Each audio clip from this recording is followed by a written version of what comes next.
la reine Elisabeth II reprendra ses fonctions royales début octobre, lorsqu'elle participera à une cérémonie d'ouverture spéciale du Parlement écossais. La reine se rendra à Édimbourg le 2 octobre pour participer à une cérémonie d'ouverture spéciale du Parlement écossais décentralisé. Le monarque ne sera pas seul lors de cet engagement clé, car son fils et héritier le prince Charles et Camilla, connus sous le nom de duc et duchesse de Rothesay en Écosse, seront également présents. Au cours de cette cérémonie d'ouverture spéciale, l'axe sera mis sur la célébration des efforts des héros locaux pendant la pandémie de Covid-19. Sa Majesté a passé son été au château de Balmoral, à Royal Decide, Aberdeenshire. Cependant, cela peut également représenter un acte d'offensive de charme royal en Écosse au milieu des appels à un deuxième référendum sur l'indépendance de la nation par rapport au reste du Royaume-Uni.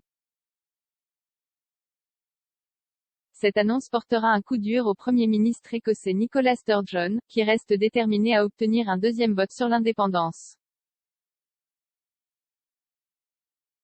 En décembre, le duc et la duchesse de Cambridge ont inclus l'Écosse dans leur tournée en train royal, au cours de laquelle ils ont rencontré des gens de tous horizons pour savoir comment la pandémie les avait affectés.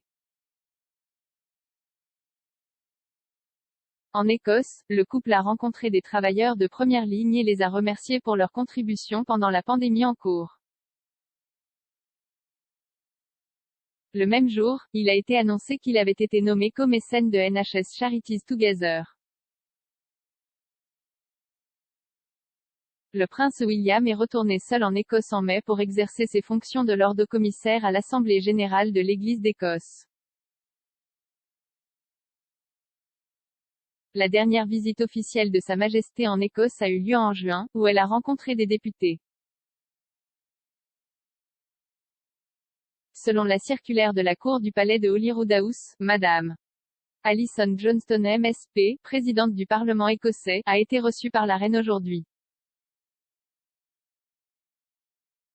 La droite. Nicola Sturgeon MSP, Premier ministre du gouvernement écossais, a été reçu par Sa Majesté.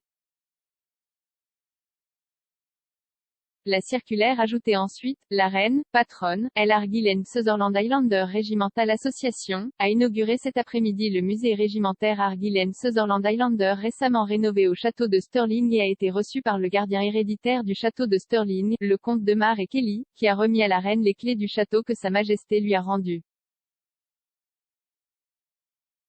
La reine a ensuite été reçue par le Lord-lieutenant de Sa Majesté de Stirling et Falkirk, M. Alan Simpson, et le président sortant de Argyll and Sutherland Highlander Regimental Museum, brigadier Bruce Russell. Sa Majesté a visité les galeries du musée, visité des expositions et rencontré des membres du personnel et des sympathisants. Le prince Édouard a levé le voile sur ce que c'est que d'élever des enfants qui ignorent complètement leur héritage royal. Lady Louise Windsor, 17 ans, et James Vicomte Severn, 13 ans, sont les plus jeunes petits-enfants de la reine Elisabeth II, et elle est connue pour les aimer particulièrement.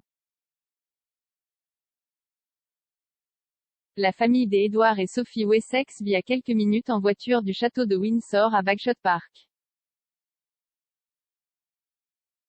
Sa Majesté, 95 ans, les voit aussi souvent que possible, et est affectueusement surnommée grand-mère.